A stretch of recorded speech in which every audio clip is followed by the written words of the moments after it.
Hello, Education 380 and Education 581. Hope you're having a good week. Midterm week. We made it halfway through anyway. Few things before I kind of get going here. One, I know I send out emails continuously, but don't forget your hours. If you're in 581, all the research stuff should be posted up on the left-hand column and actually on the assignment itself. Again, that's just for 581. That's the research paper aspect. It's on a philosopher. Check it out. Any questions, email me. Also, again, for 581 and 200, make sure you got your hours. 10 hours service hours. And again, just to clarify, because I know everyone's got a lot going on, they're just service hours. You don't have to worry about teaching in a class. Actually, you're not technically supposed to. They're just supposed to kind of get you acclimated to the field. Whether you're working in a school or not, doesn't matter. They're service hours. So, but you're welcome to contact me with any questions on that. Next thing this week, a little bit of a busy week. We're going to start talking about philosophies for the second half. We kind of did a little bit on laws and a little bit of educational background with the first half. The second half, we're definitely going to get into a little more, I guess you could say, classroom application and different approaches. I'll make these points a lot with this, but one, you'll get into much greater depth probably within 320 with a lot of this. It's just supposed to be more of an introductory type thing or stuff. Also, again, some of it is just, I would never say that you're going to use these things all like you're going to fall into one category when we get into it. You're going to probably like take bits and pieces of it in terms of your classroom application, but I'm going to put in the cart before the horse here a little bit. There's the four. There are a ton of educational philosophies. I'm just going to focus. I have four listed. I've actually, as I was prepping, I think I'm just going to focus on three because progressivism, we're going to get into with John Dewey. John Dewey's basically the godfather of modern education. So I think I'm going to save that for his. This week, just as a reminder, you're going to have, it says the story of public schools. That was a video that we did last time, and I accidentally didn't catch that on the syllabus. This week is one that's just on the educational philosophies themselves. It's an ed puzzle. It's actually pretty good, but I will warn you, they use one of those animated voices. So it would be nice if there was a human voice on it, so to speak, but it's not overly long, and I kind of like what it presents. So we're going to do that for the ed puzzle. Discussion is actually related to teaching a licensure, which I think probably relates to what everyone's going through right now in our Shepherd program. So get a little feedback from everyone on that.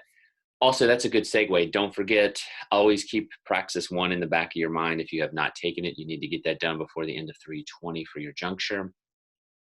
And last but not least, you do have a midterm this week. Do not worry. The midterm is pretty straightforward. It's 40 questions, multiple choice or true false. You are welcome to use anything that's on the website or wherever you can find. I didn't put a time limit on it. It's just to reinforce a lot of the concepts and terms that we've kind of gone through. I will make sure that all the prior things are open if that helps you out a little bit. They're not open at the moment. I will make sure that they are though. And just have that done by the end of the week. Again, I say this every week. Thanks for all the patience with grading. Grading's been, I try to keep up with it, and you probably notice when I'm doing it because there's a big dump of grades when I'm doing it. It seems like I kind of get time, and then I just start grading a lot. I should be pretty caught up by the midweek, hopefully early week, as far as up through week 6. And of course, that should do it. I'm umming a lot, so it probably means we're about ready to go. This week, I'm going to kind of go into the PowerPoint. PowerPoint is listed. I am just going to kind of hit you with some of these nuts and bolts on some of these educational philosophies. But we've done a little bit of history. We've done some of the laws and such, and that's all great. But of course, when you're in the classroom, you're not going to say that the laws and the Common Core and standards and all don't affect what's going on in your classroom. But by and large, most of you are probably thinking, all right, how am I going to teach classes? How am I going to manage the classes, et cetera, et cetera. And there's a lot of different schools of thought on that. We're going to look at 3. We're going to look at perennialism, essentialism, and we're going to look at reconstructionism. If I can spit that out. Progressivism we'll get into a little more with Dewey. But The other thing I wanted to say is I don't think anyone's going to fall right directly into one of these categories. What's probably going to end up happening is you'll incorporate parts of it. So instead of me sitting here doing all this and putting a lot of conjunctions out, let's just go ahead and look real quick. PowerPoint, don't let it intimidate you. I'm not going to go crazy because I try to keep these as simple and as quick as possible, only because I know watching YouTube videos can get a little long. Some philosophies of education. Here we go. I did throw this in here just to I incorporated this from another site that I saw.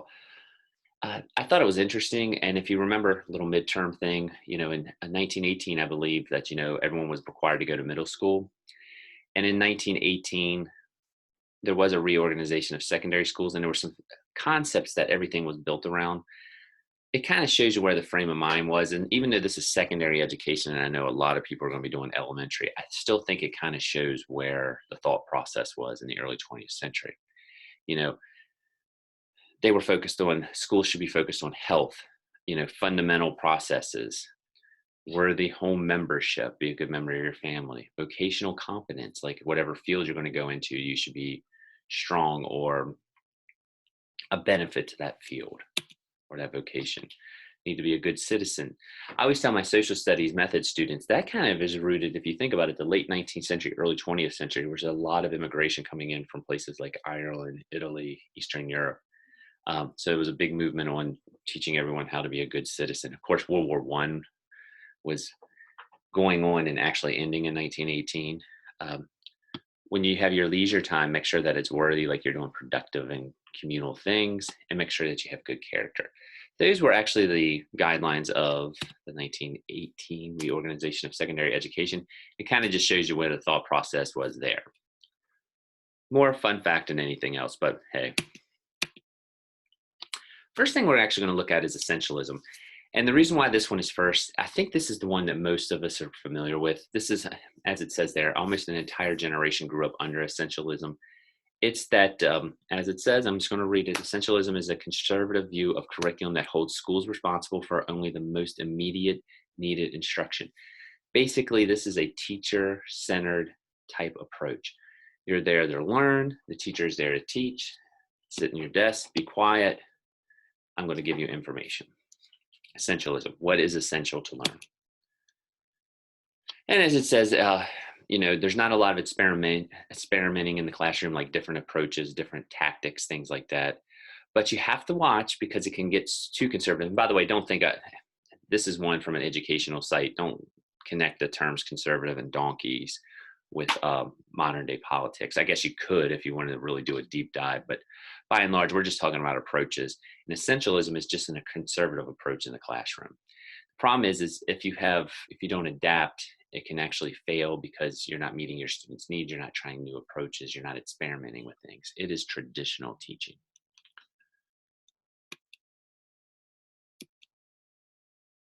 There you go. Traditional education. The development of the mind. It focuses on your curriculum that's provided. It's based on the physical world, like what's in front of you. It's based in reality. It's very teacher-centered.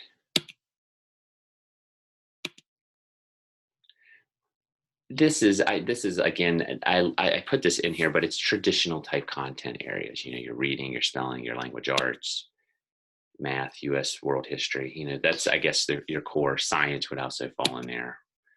But there's not really a thing on vocational type education, not trades or anything like that. It is, you're here to learn. This is, the 3 R's. We're going to get into it. And it's going to be mostly testing. Standardized tests are definitely an essentialism type thing. No portfolios or stuff like that. Classroom management, it's usually textbook driven, seated by rows, teacher lecture, students listen. I have to say one thing we haven't, that's not in this behavioralism, but the punishment, there's punishment if you don't do what you're supposed to do, and punishment as in, detention, maybe more homework, things like that. It is traditional education.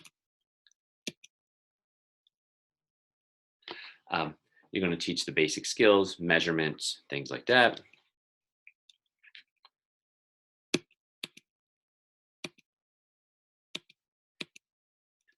choice, true, false. Like what we're doing for our exam would be basically an essentialism type thing. And the justification for it is, you need to know basic information. You need to know how to pass tests. You need to know how to write. You need to know how to spell. These are fundamental things that you have to know. Perennialism. This was something that kind of started to take root in the early 70s. I think if you're making connections, this would be more of the counterculture type of influence, baby boomer influence on education. Again, I fall back to social studies because that's my area, but there was a lot of changes I know in social studies because before it was very history, geography, civics oriented. In the 60s, early 70s, fields like sociology and psychology started to make their way more into the social studies, at least as fields or as classes. It's the idea that, reveres experience of teachers who have been there, heavy orientation to the past 20 years, almost no attention to the future. Like it's just kind of living in that window. Perennialism is also a lot of times associated with the classics. And when we're talking about, they kind of look to the past for approaches as in terms of not experimenting. This would be more of a humanities based type approach. Plato, Aristotle. I don't know if anyone's familiar with it. Down in Annapolis, right across from the Naval Academy, there's a university called St. John's. I don't know if it still is. It was actually rooted in a humanities type education where you read, you learned a language. Latin was a major focus, things like that. You focused on classical literature. Things don't change. What has worked will continue to work. This is more, I think this is almost more of a philosophy than essentialism, in that essentialism is what is a practice. Like, this is how we're going to do it. It's teacher centered. This is like, okay, we're going to do what worked for Aristotle, what worked for Plato. We're going to incorporate this in our classrooms, and this is how we're going to talk about it and focus on it. And again, here's some of the things. They're going to focus, like math would be very geometry based, English literature, your writing skills, world geography. Science and math might not have quite the influence as they do in other fields. So, as you can see, it has a definite history / geography tilt to it. And by the way, I want to make sure that's not saying math and science aren't part of this. They're just not as prevalent. Like, I would make the argument that probably today we definitely stress math and science in schools more than we do history and social studies. And that's, I'm not saying it's right or wrong. I mean, I have to admit my leanings are we need more social studies than what's in there, but that's my own bias. This would definitely probably fall more into my frame of mind or my personal opinions. But again, perennialism, more humanities based. Teacher made test, something I did do. Standardized tests are still part of it though. And a lot of memory work, like you remember. It's almost like the Jeopardy approach to education. It's strict, but not necessarily, super strict. There's punishment and rewards and things like this. I still think this is very close to essentialism, but it's just got different ideas as terms of what should be discussed and how it should be done. And also, I don't have it in here. I'm looking around my office. There's an approach called the Socratic, Q&A. That's a very popular approach in classrooms. I have books if anyone's ever interested in looking at it or checking it out. You can definitely, incorporate that into a perennialism type approach. We talked about democratic classrooms. You might have everyone have a say in the classroom rules.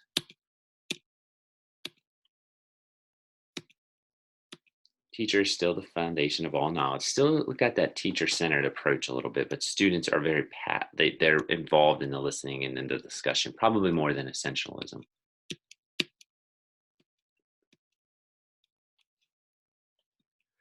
And they kind of are like, things remain the same type thing. What applies to the future is going to be the same as past. Human nature doesn't really change. What's around humans may change, but the actual aspect of human nature is the same whether you're in 200 BC or you're in 200 AD or you're in 2021 AD. And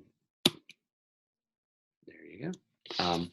As you can see, it does, obviously there, sorry, got a little tongue tied there. I was trying to read on the top of the slide, but a few things there. As you can read, it's something that is incorporated in a lot of schools. It doesn't, dampen certain fields or anything like that, but it also plays well in a lot of traditional communities because people are comfortable with a lot of the things that are being done in it. It just doesn't do the experimentation that like some of the other philosophies that we're going to talk about during the second half get into. Reconstructionism, it's a point to a time in the past when they believe things were better. Reconstructionists, they might try to recreate what's going on in the back. And you can tell, hopefully there's kind of a theme here. These are very teacher-centered, very traditional type approaches, but that Reconstructionism is, you're trying to get back to a time when things were supposedly better. I think it's on this PowerPoint, but it might be like when GIs left for World War II and they left and they came back, they tried, the 50s. Some people would make some people now make the claim that the 50s, even though there were a lot of advances and, suburbs and things like that, as far as the rights for individual groups may have actually been put back down. What I'm saying, kind of quick there. Think about it, 30s, you had a lot, women were still in traditional roles, or what were seen as traditional roles. African Americans, Asian Americans and such, there were still, well, it still is, but there was a lot of outward racism and things like that were not provided as many opportunities. When the war happened, things like that kind of got, to an extent, got pushed to the side. Women were working in factories, they were out of the home and actually had careers and had goals and things like that. There's African American fighting units that are over, helping win the war in Europe and win the war in Asia. Asian Americans, they were in internment camps, but then finally were able to kind of get out and fight in Italy and places like that. There was starting to be a broader aspect. When the war was over, there were groups of people who actually came back and kind of wanted to recreate that, how society was after the war. And I hope that makes sense. I was trying to word that in a clear manner. Hopefully it was, but basically GIs were trying to get back to, dad's going to go out to work, come home, slippers, things like that. Everyone's seen these old black and white TV shows. That's what I think a lot of people were trying to recreate, that idealized society. And that actually found its way in education. And again, there's a lot of essentialism that's actually put into this, I think. You're going to cite research, you're going to show that things are, such. Reconstructionists point to a time in the past when they believe things were better. They want to recreate that in education to be things like how things were during that time. It might be respect, it might be, reciting things.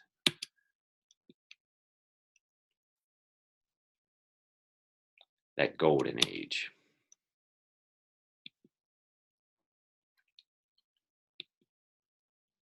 And I mentioned the GI Joes. I saw one of those toys yesterday, actually, when we were out and about. GIs wanted to come back and return how things were before Pearl Harbor. It's very past driven. They don't always react to new technology. And actually, it does put it in there, perennial. It's like what we just talked about. Technology isn't always something that's positively seen and incorporated. Now, technology class, we'll probably get into it a little more. There are ways to incorporate technology. You don't want to just do it to do it. But these groups aren't going to look for it. They're like, just sit and discuss, and such. Don't need the technology. It's not needed. And I'm actually going to stop there. I'll get into all this other when we get into it. Well, let me, since I have it up, why not? Sorry, I might be a little slide oriented here. Existentialism, that kind of gets into the idea of celebrating human existence. It's very subjective. It puts the focus on individuals, which I think is kind of something we try to do in modern education a little bit. And that, we know that students are individuals and there's individual learning styles. So, you know, the conscious of the self, existentialism kind of thing. They are concerned with students find a school to be a satisfying experience. You know, it's a little more student centered. And you can see the student just crossed the finish line, though he's a little old to be in school. Um, Subjects, you know, you're not going to, it's not, everyone's not going to take the same classes. And especially you see this in high school, you know, not everyone enjoys the same things. College is obviously an existential experience. You know, we're all kind of, if you're in secondary ed, you have a content area that you're looking at. If you're in elementary education, though you don't have, there's certain things you have to look at, you know, but you still have a potpourri of classes, and if you're in the field that you want to be in. You know, it's the whole idea of self-worth, self-esteem. And I would definitely make the case that this is more the direction that we are trying to get to, uh, so to speak, like focusing on education and individual needs.